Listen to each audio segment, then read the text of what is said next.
Fique sempre na reforma. Que reforma é esta? Não é da sua casa, de nenhum outro prédio, nem mesmo da sua vida no sentido especificamente emocional e material. Estamos falando de uma reforma histórica, foi celebrada de uma forma toda especial no mês de outubro, no mundo todo. Na Alemanha foi uma grande celebração, comemorou-se os 500 anos daquele dia, quando Martinho Lutero, na cidade de Wittenberg, no dia 31 de outubro, afixou na porta da igreja, como era de costume, para os professores, ali os eruditos, apresentarem teses para debate. Ele apresenta 95 teses, afixa na porta para conhecimento comum do debate, se opondo à venda das indulgências, isto é, a venda de perdão, literalmente, como era, naquela época, oferecido pela Igreja Católica Romana. É considerado um marco, mas a reforma não se restringe a Lutero, nem àquele dia. Foi uma obra muito ampla, aliás, reformadores se movimentaram antes de Lutero, mas é um marco que ficou na história este dia, os 500 anos da reforma, marcada por 5 slogans, se definiu a reforma por 5 slogans, 5 frases: somente as Escrituras, somente a fé, somente a graça, somente Cristo e somente a Deus, glória. Não é uma questão, então, de uma briga de vizinhança religiosa, nem de tradições, mas uma questão sobre o que é o Evangelho de Jesus Cristo e a verdade deste Evangelho.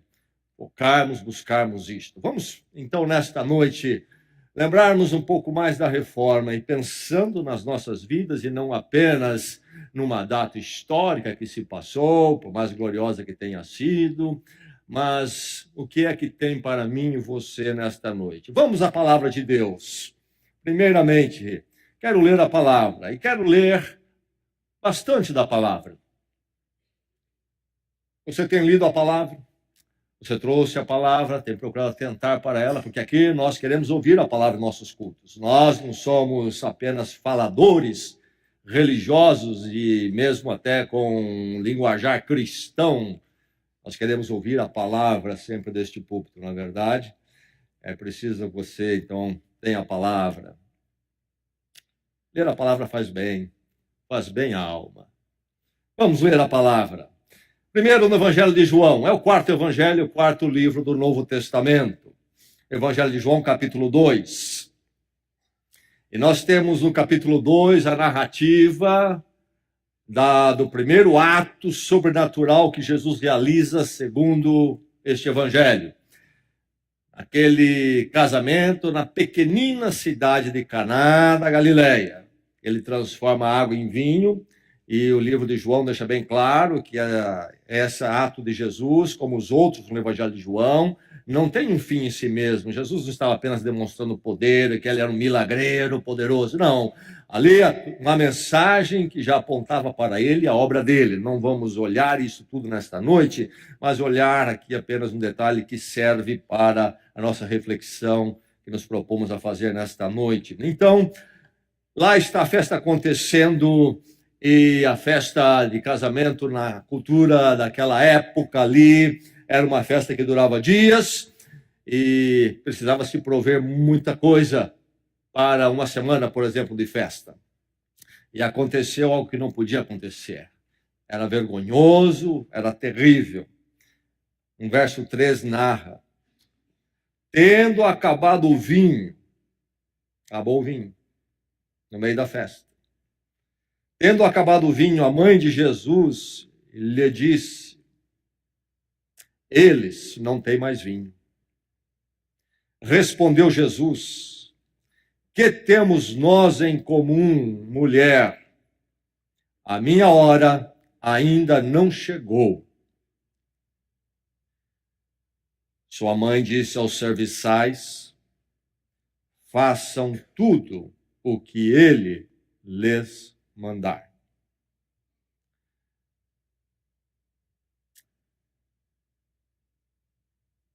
Jesus se dirige à mãe dele como mulher, um termo estranho para se dirigir à mãe, não é um termo desrespeitoso, mas também estranho porque não é a forma de um filho falar com a mãe. Mas este é o momento, diz as Escrituras, diz esse texto mais à frente, quando Jesus começa a revelar a sua glória.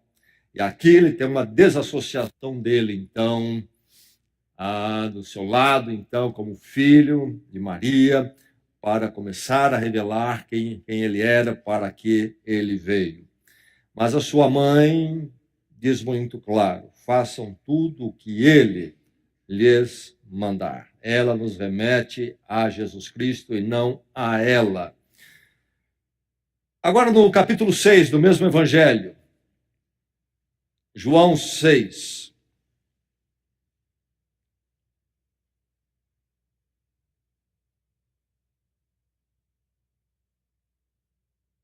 Jesus diz, aqui nesse contexto, Jesus também faz a multiplicação dos pães, revelando a sua glória no sentido de que ele era maior do que Moisés. Moisés intercedeu quando o povo, há séculos antes de Cristo, estava marchando pelo deserto e precisava de alimento. Moisés intercedeu, o maná do céu desceu. O Messias haveria de fazer algo maior que Moisés. E Jesus multiplica o pão, mas aí ele explica que o pão físico que ele multiplicou também é um sinal que aponta para além. Não é apenas que Jesus era um milagreiro poderoso, mas aquele pão físico multiplicado falava dele, que veio para todos. E diz o verso 35 no capítulo 6. Verso 35. Então Jesus declarou: eu sou o pão da vida. Aquele que vem a mim nunca terá fome. Aquele que crê em mim nunca terá sede. Mas como eu lhes disse, vocês me viram, mas ainda não creem. Todo aquele que o Pai me der virá a mim. E quem vier a mim, eu jamais rejeitarei. Pois desci dos céus, o pão dos céus, não o maná, mas o verdadeiro maná agora, pois desci dos céus, não para fazer a minha vontade, mas para fazer a vontade daquele que me enviou. E esta é a vontade daquele que me enviou, que eu não perca nenhum dos que ele me deu, mas os ressuscite no último dia. Porque a vontade de meu Pai é que todo aquele que olhar para o Filho e nele crer, tenha a vida eterna, e eu o ressuscitarei no último dia. É notório que Jesus nos diz que é ele, somente ele. Avançando, depois de João, livro de Atos, capítulo 4. Em seguida, após João, Atos, o livro da história da igreja, após a ascensão, a ressurreição, morte, ressurreição e ascensão de Jesus Cristo. O que aconteceu com a igreja, os discípulos de Jesus, sem a presença física de Jesus, mas guiados pelo Espírito Santo. E há um momento no capítulo 4, quando os apóstolos, Pedro e João, realizam aquele ato de cura, algo que Deus fazia através dos apóstolos para autenticá-los como os guardiões da verdade de Jesus Cristo. E aí, então, suscita ali uma comoção e Pedro começa a falar à multidão em Jerusalém. E ele faz, então, um sermão, anuncia Jesus Cristo. E eu quero ler no capítulo 4 apenas os versos 11 e 12, uma parte da palavra do apóstolo Pedro. Versos 11 e 12, capítulo 4. Diz ele: este Jesus é a pedra que vocês, construtores, rejeitaram e que se tornou a pedra angular. E aqui ele cita a profecia do Velho Testamento.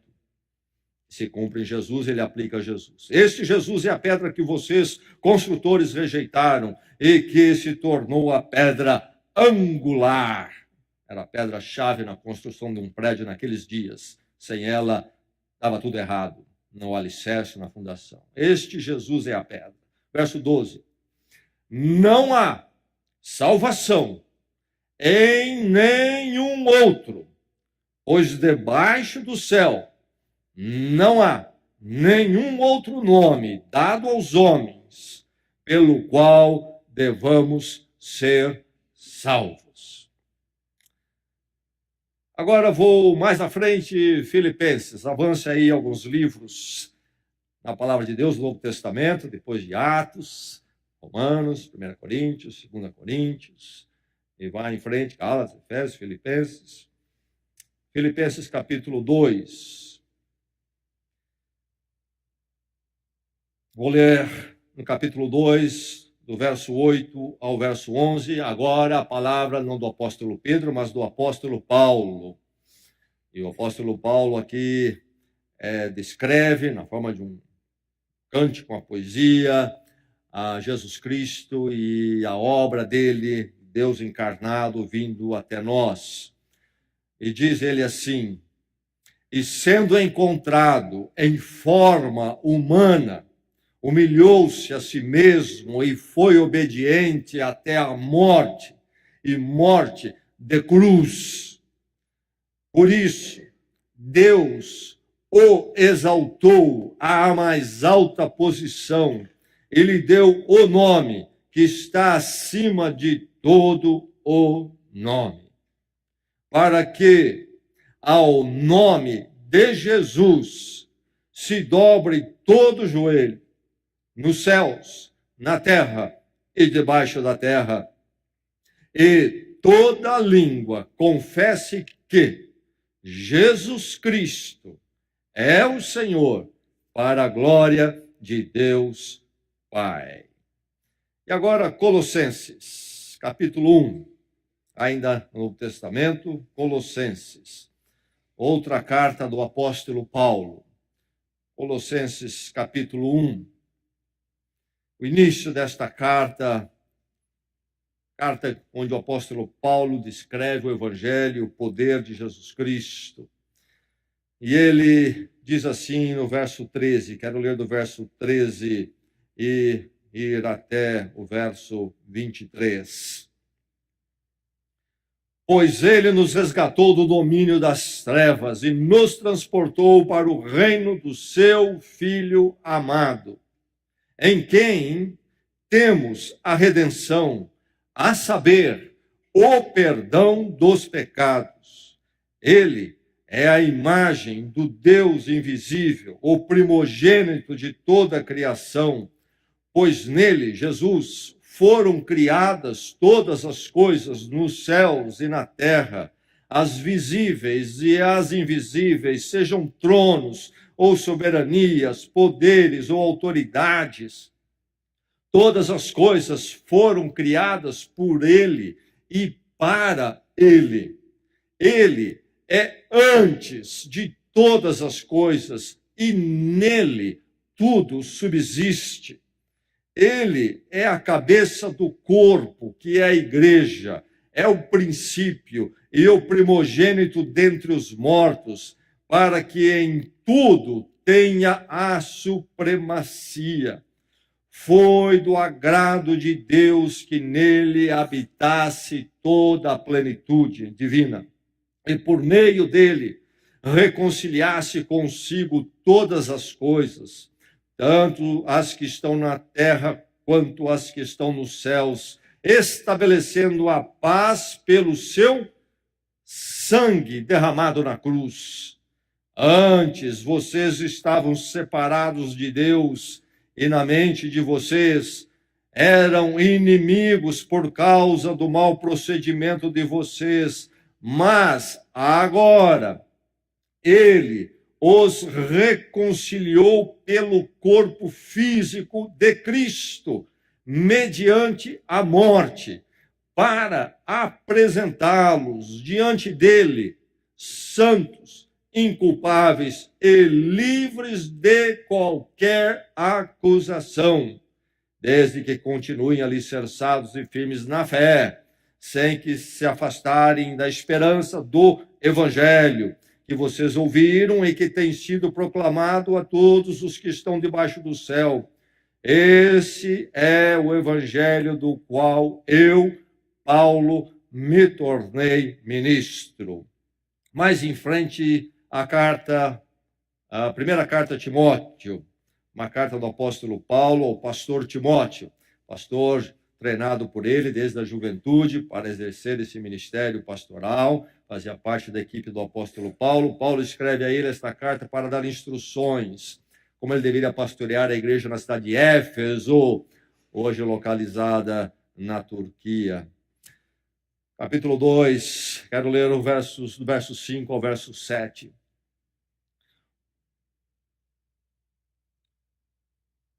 Primeira Timóteo 2, 5. Pois há um só Deus e um só mediador entre Deus e os homens, o homem Cristo Jesus, o qual se entregou a si mesmo como resgate por todos. Esse foi o testemunho dado em seu próprio tempo. Para isso fui designado pregador e apóstolo. Digo-lhes a verdade, não minto, mestre da verdadeira fé aos gentios.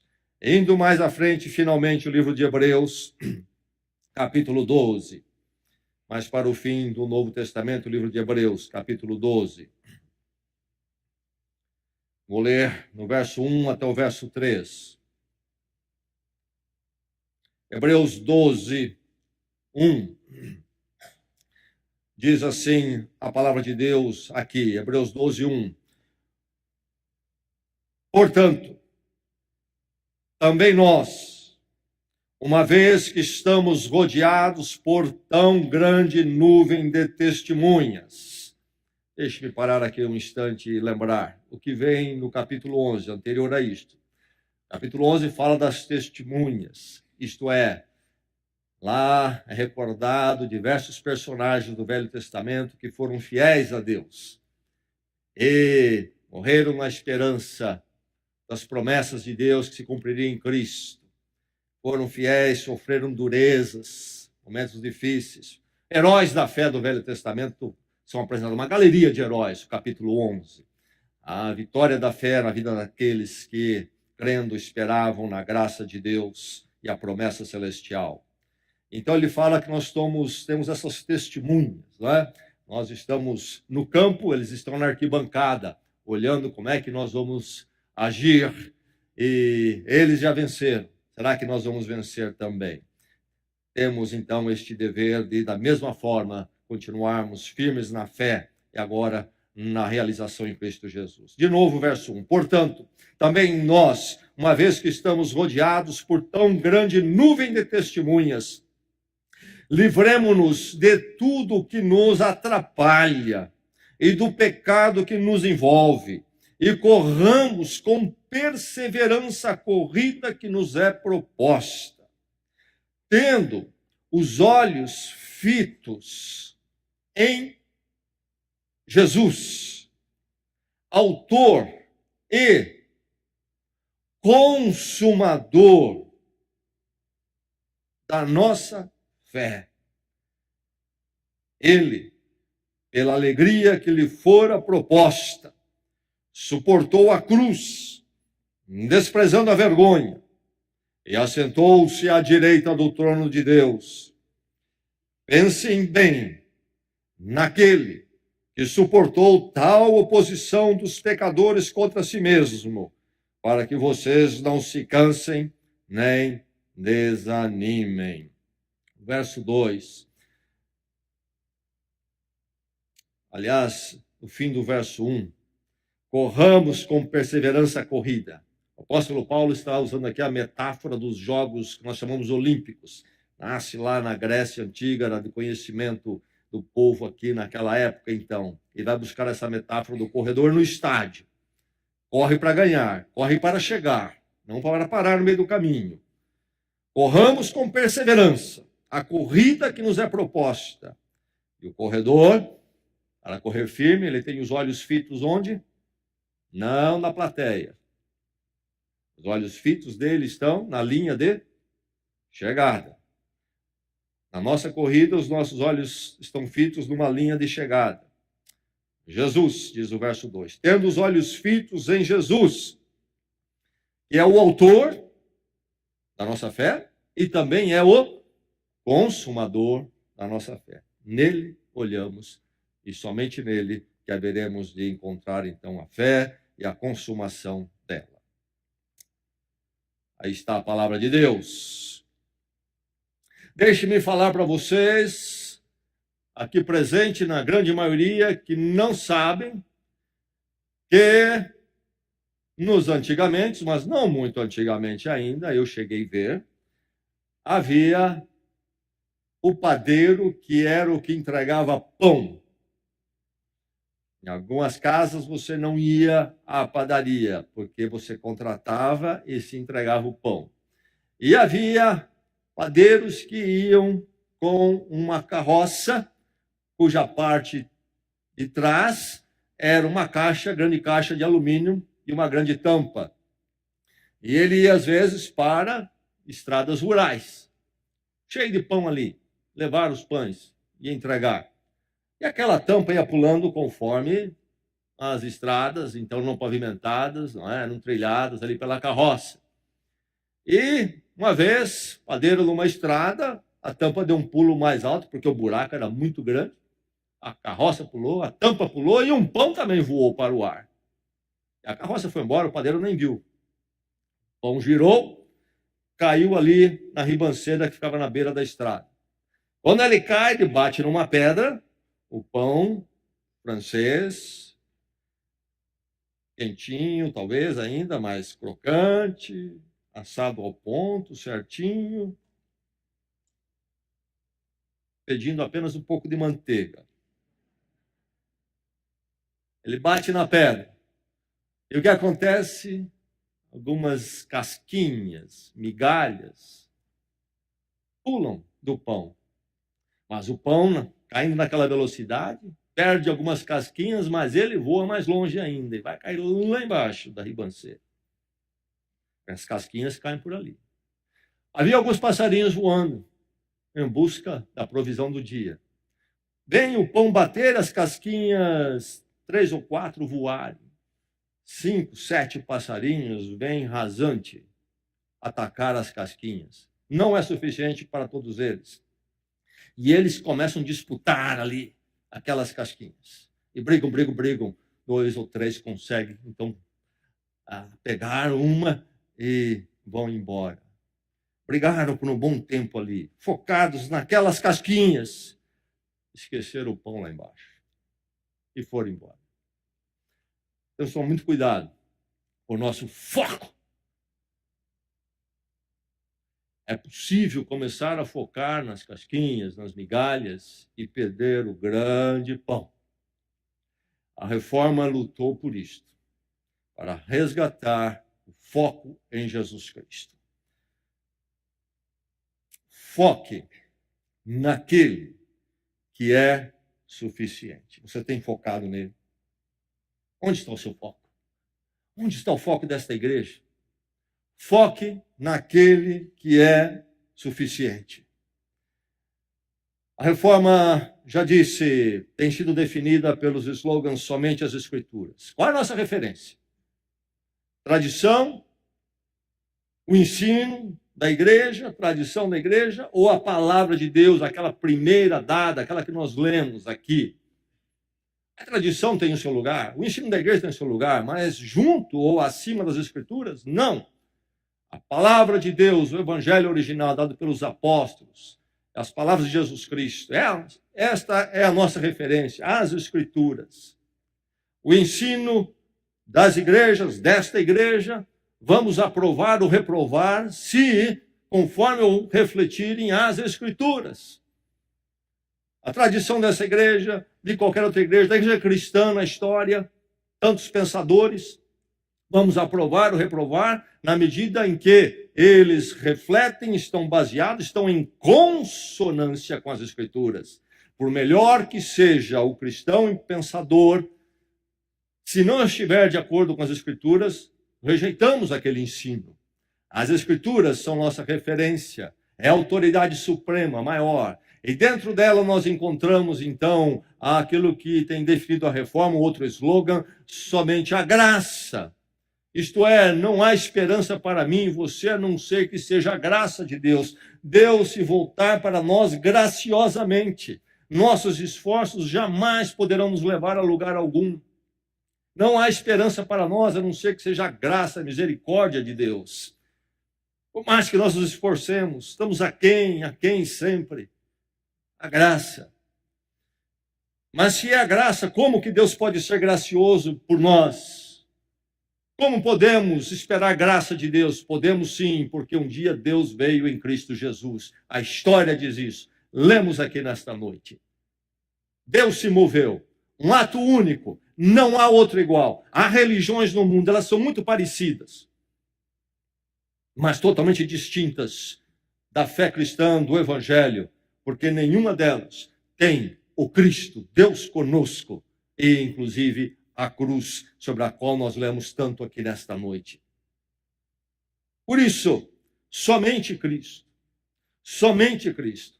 Focar apenas naquele que é suficiente é fundamental para entendermos o Evangelho e sermos realmente discípulos de Cristo. Dentro daquilo que se definiu como ser cristão não é ser cristão cultural.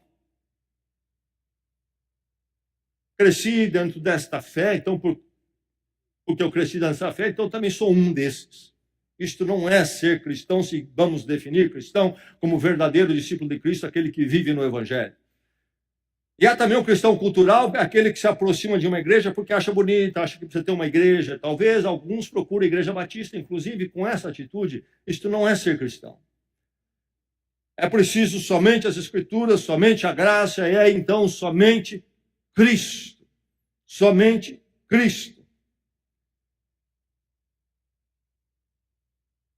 6 meses depois, de 31 de outubro de 1517, quando Lutero afixa as suas 95 teses para debate na universidade em relação às indulgências, 6 meses depois, ele é convidado para um debate em Heidelberg, na Alemanha também atual. 25 de abril de 1518.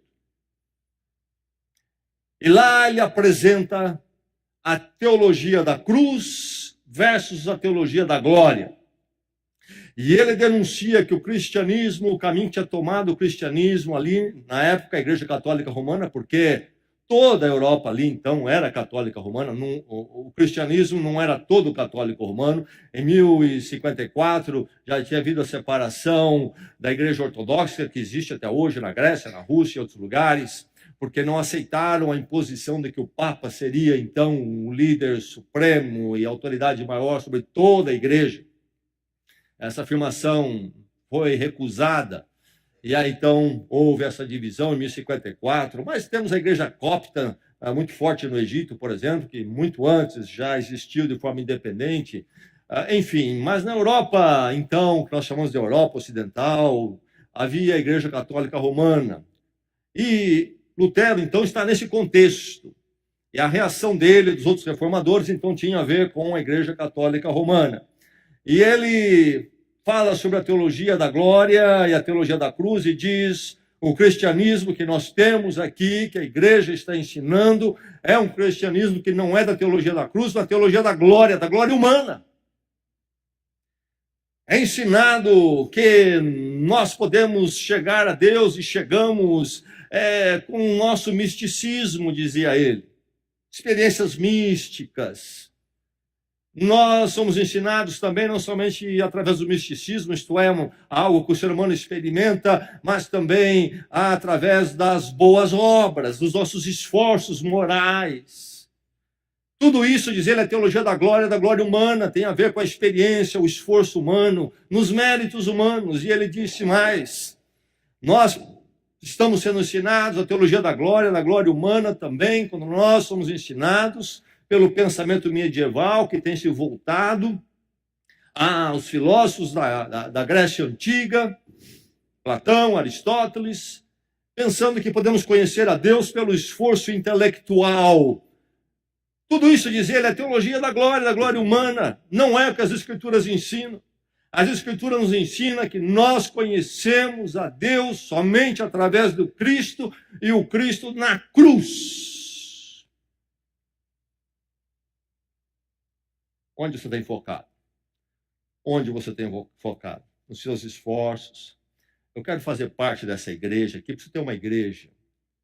Isso é obra humana, religiosidade. Eu vi na televisão lá, aquelas coisas místicas, impressiona. Alguns pensam que pela sua reflexão vão resolver os problemas humanos. Glória humana. A cruz diz que a glória humana não é o caso, é impotente, não somente é impotente, ela é errada, a glória pertence somente a Deus. Cristo na cruz é Cristo por nós, no nosso lugar. A vergonha da cruz é minha e sua. Nossa condenação, porque não reconhecemos a glória de Deus sobre nossas vidas. Queremos caminhar pelos nossos méritos e virtudes e capacidades. A cruz diz, vocês não podem sozinhos, volte-se para Deus.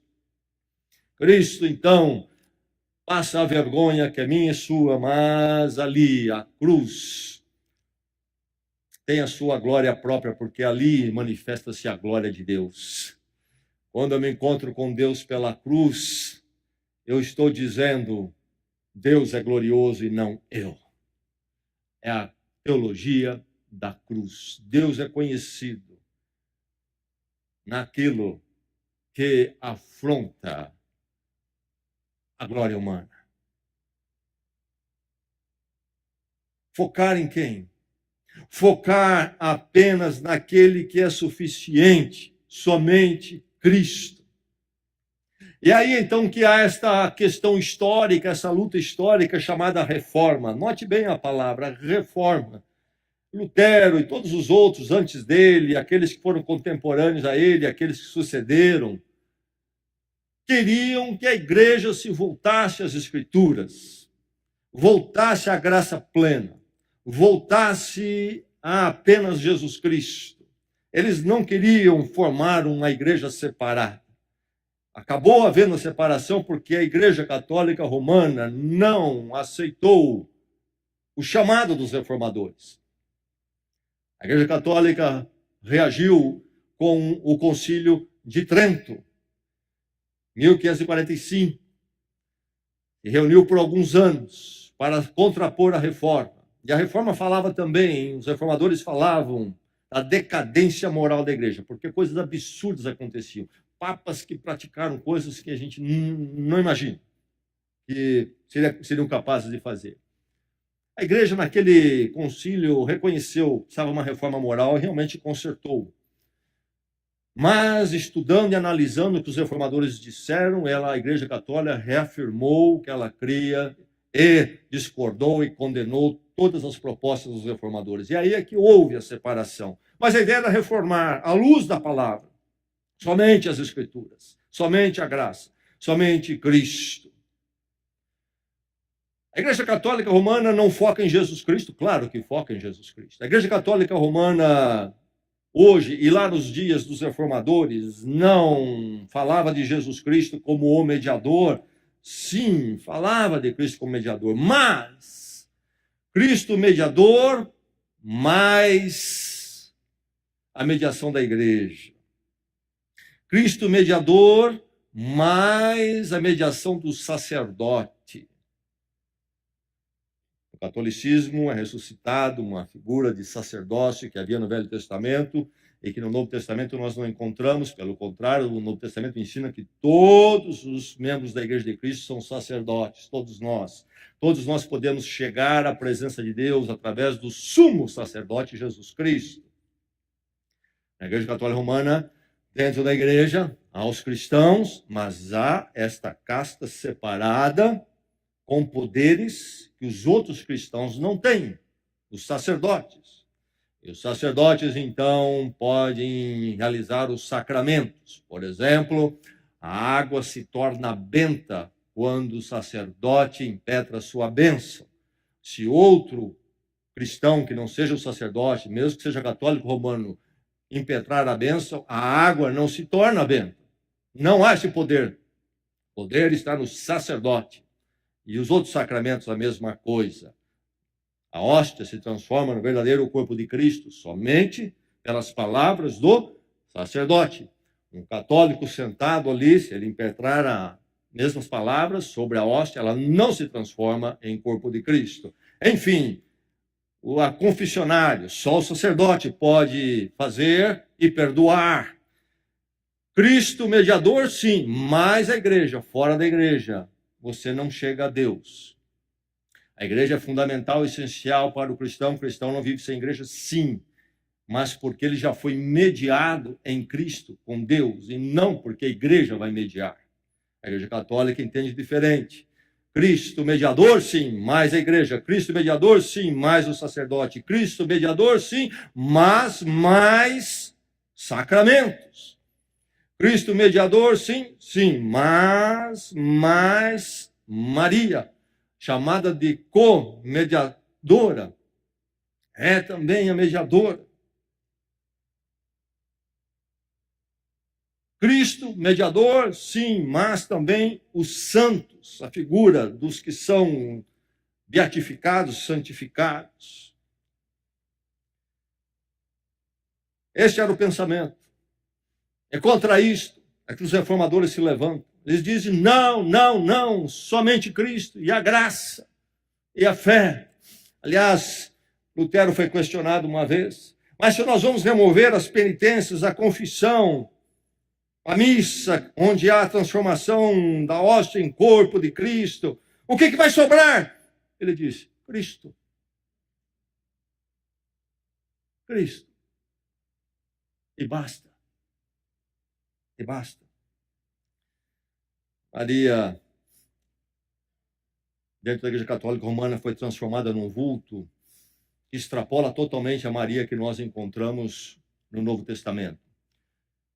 Você vai ter mais à frente, em 1154, 1150, momentos quando a igreja, por exemplo, confere a ela o estado do nascimento virginal. Você vai, ou melhor, dela ter sido virgem mesmo após o nascimento de Jesus Cristo. Você vai encontrar também que ela nunca pecou. Foram coisas recentes dentro da teologia católica romana.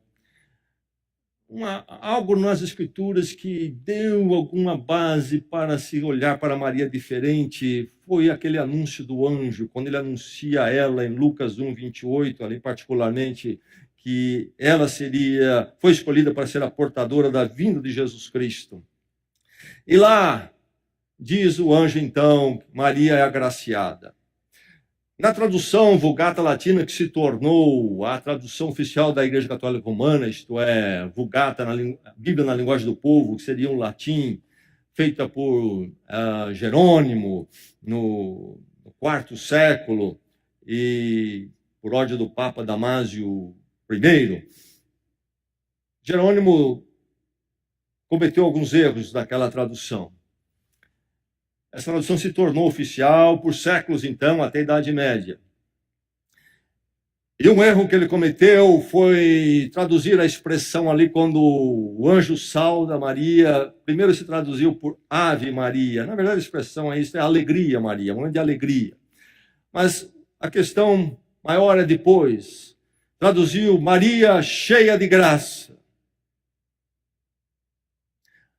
E a ideia, então, é que Maria é este reservatório de graça. E ela, então, pode dispensar graça, favores de Deus. Erasmo de Roterdã, pensador, humanista, católico romano, erudito, em 1516, prepara o texto grego do Novo Testamento, porque ele fazia parte do Renascimento, e o Renascimento tinha como lema ad fontes, isto é, de volta às fontes. Por isso começou a questionar muitas coisas na Igreja Católica Romana. Erasmo nunca rompeu com a igreja, mas quando ele foi buscar as fontes, ele trabalhou para ter o Novo Testamento grego, na língua grega, no original. E aí ele reviu uma porção de coisas e percebeu as falhas da Vulgata Latina em diversos casos, e neste caso também. E ele verificou que o texto de Lucas 1:28 não diz Maria cheia de graça, mas sim Maria agraciada, alvo de favor divino. Isto é, ela recebeu graça, no sentido em que ela foi escolhida para esta missão realmente honrosa, maravilhosa. E ela, como serva, cumpriu isto. Maria não é o reservatório de graça que pode nos dar graça. Maria, como eu e você, recebeu graça. No caso dela, em particular, nesta missão. Esse é o catolicismo. Então, Jesus Cristo mais isto, Jesus Cristo mais aquilo. Levanta-se os reformadores. Lutero disse, eu preciso atentar para o evangelho. Ele me fala não do que eu devo fazer, mas o que Jesus Cristo, Filho de Deus, fez por mim. Calvino, reformador, em Genebra, hoje, Suíça. Cristo interviu, tomou a penalidade sobre ele, sofreu o julgamento devido a pecadores. Nós devemos buscar para nós mesmos somente na agonia de Cristo, nosso Redentor. O reformador de Zurique, outra cidade, aliás, cidade muito agradável, estive lá recentemente na Suíça. Zwingli, reformador de Zurique. Em 29 de janeiro de 1523, a cidade se reuniu para ouvir um debate sobre a pregação de Zwingli, a pregação bíblica de volta às Escrituras. E, ao ouvir o debate, a cidade votou adotar a fé reformada, a fé bíblica. Então, naquele principado ali, passou a vigorar a fé reformada. Depois houve um ataque católico romano, do exército católico romano, e em 1531, Zwingli falece na batalha ali de Capel, e assim ele se vai, mas deixou a marca. Zurique se tornou uma cidade reformada. Naquele dia, no debate, quando a cidade decidisse permanecer católica romana, adotava a pregação de Zwingli, uma pregação reformada, ele apresentou 67 teses.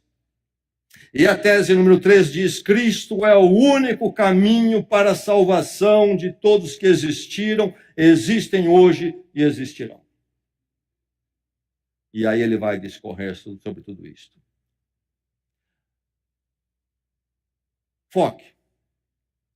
Foque apenas naquele que é suficiente. Diz as Escrituras, ele morreu, a morte suficiente. É o mediador da graça suficiente, que cobre e perdoa, seja qual for a sua história, longe de Deus, e o transforma. Foque nele. Focar nele é crer nele.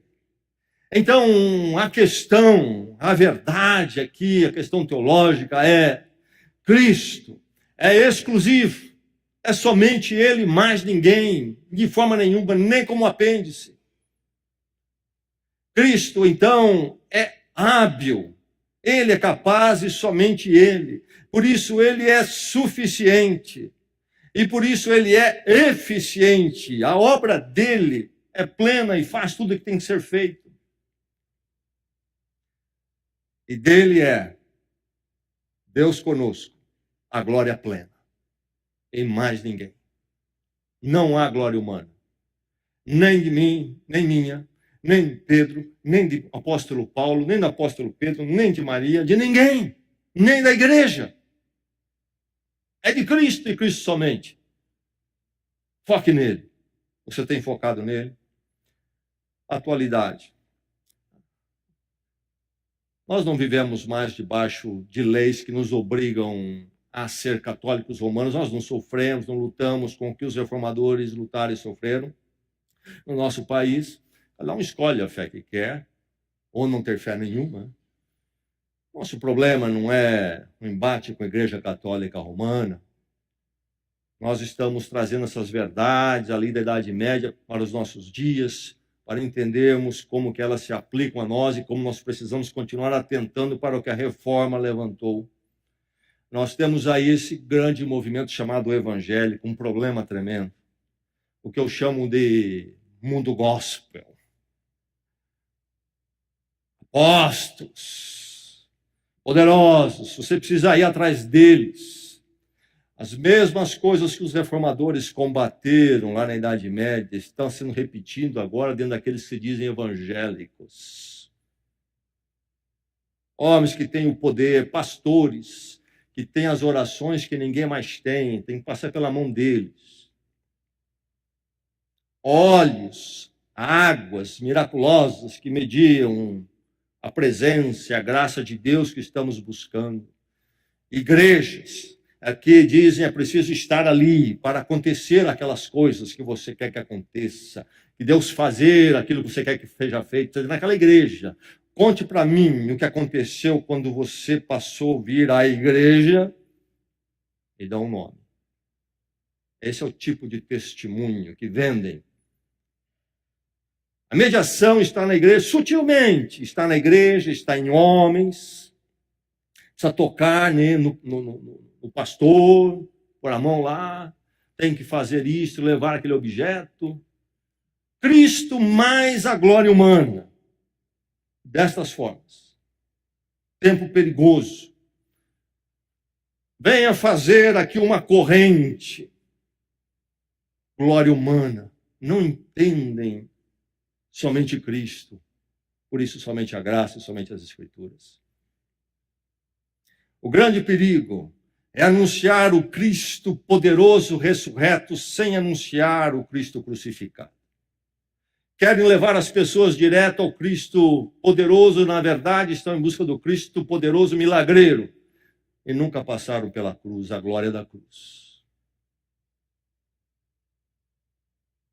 Cuidado, é fácil dizer Jesus Cristo Senhor, uma bravata aí para vender uma grife.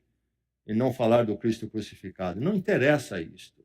Isto não dá boa televisão, falar do Cristo crucificado. Chamar o arrependimento, chamar a perda, inclusive, para ganhar. Não interessa. Teologia da glória está firme nesses dias no mundo gospel. Poderia falar muito mais sobre isso, mas eu creio que você já está entendendo o que eu estou dizendo aqui. Mas o nosso problema ainda é maior. Não é somente com esse mundo gospel.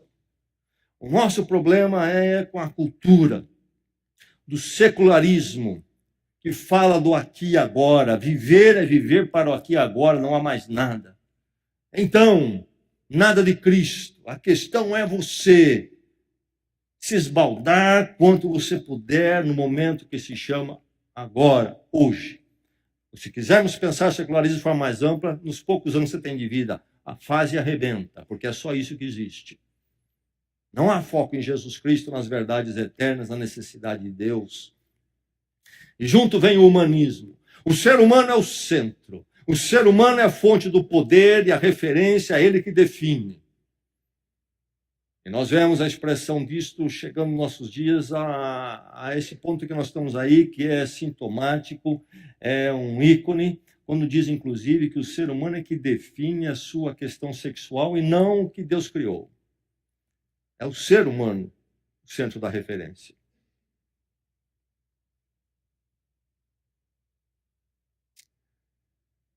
Quem é o centro? Em quem você foca? Em quem você crê?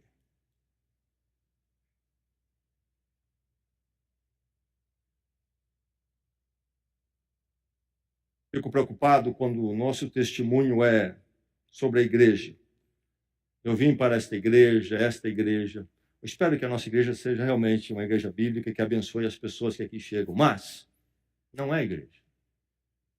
Nós estamos vendendo a igreja, estamos oferecendo a igreja, venha fazer parte desse grupo que é assim, estamos cometendo um grande erro.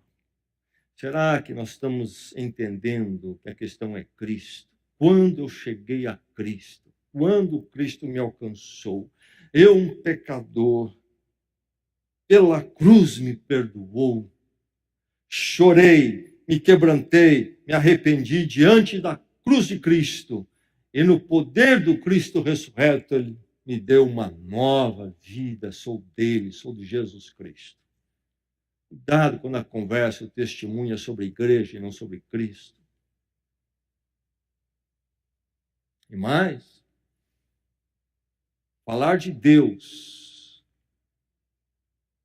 à parte de Cristo é um grande erro.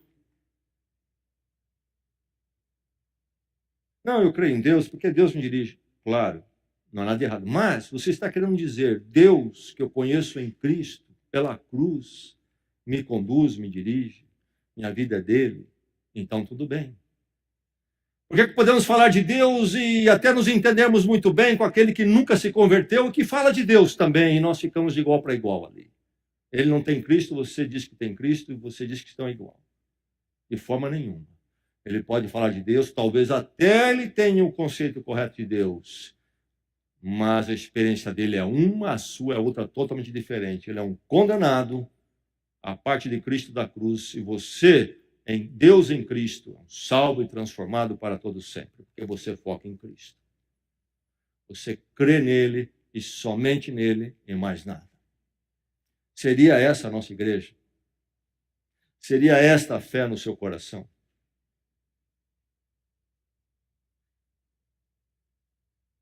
Uma das coisas maravilhosas para mim, que cresci num lar onde isto era ensinado desde a minha tenridade, é que eu olhava à minha volta conforme eu fui crescendo e vejo até hoje, por exemplo, todo este misticismo e o nosso povo em particular, né? Muitos povos são, mas o nosso em particular, o brasileiro, povo místico, e teme a tudo. Atrás de cada porta tem um fantasma. E aí surge esse movimento evangélico nas últimas 3 décadas aqui no nosso país, diferente daquele no qual eu cresci, que começa a conversar e a falar do mesmo jeito que eu via a cultura nossa fazendo. Há um tal disso para quebrar, para aquilo para arrebentar. A graça de Cristo parece que não fez um trabalho. Agora precisa glória humana aí. Vamos fazer isto e vamos fazer aquilo. Quando eu conheci o Evangelho e a Cristo que foi me apresentado nas Escrituras, meu irmão, não tem fantasma, não tem isso, aquilo para tirar da minha vida, não tem maldição para tirar da minha vida, não tem nada disso, não tem nenhum trabalho que Cristo fez para mim na cruz. Eu sou livre.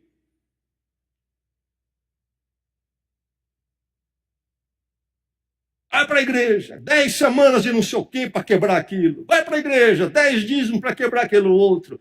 Essa farda Cristo já levou. Eu olho para ele, somente para ele. Não tenho uma superstição, não tenho um medo constante na minha vida. Sou livre. Para sempre livre, meu foco está em Cristo, aquele que morreu por mim toda a morte e me resgatou de toda a maldição. Sou dele.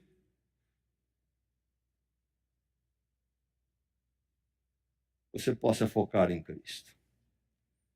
Você possa crer em Cristo. Você possa ser transformado por Cristo. E aí você possa proclamar e professar isto, porque brota do seu coração e não tem como segurar.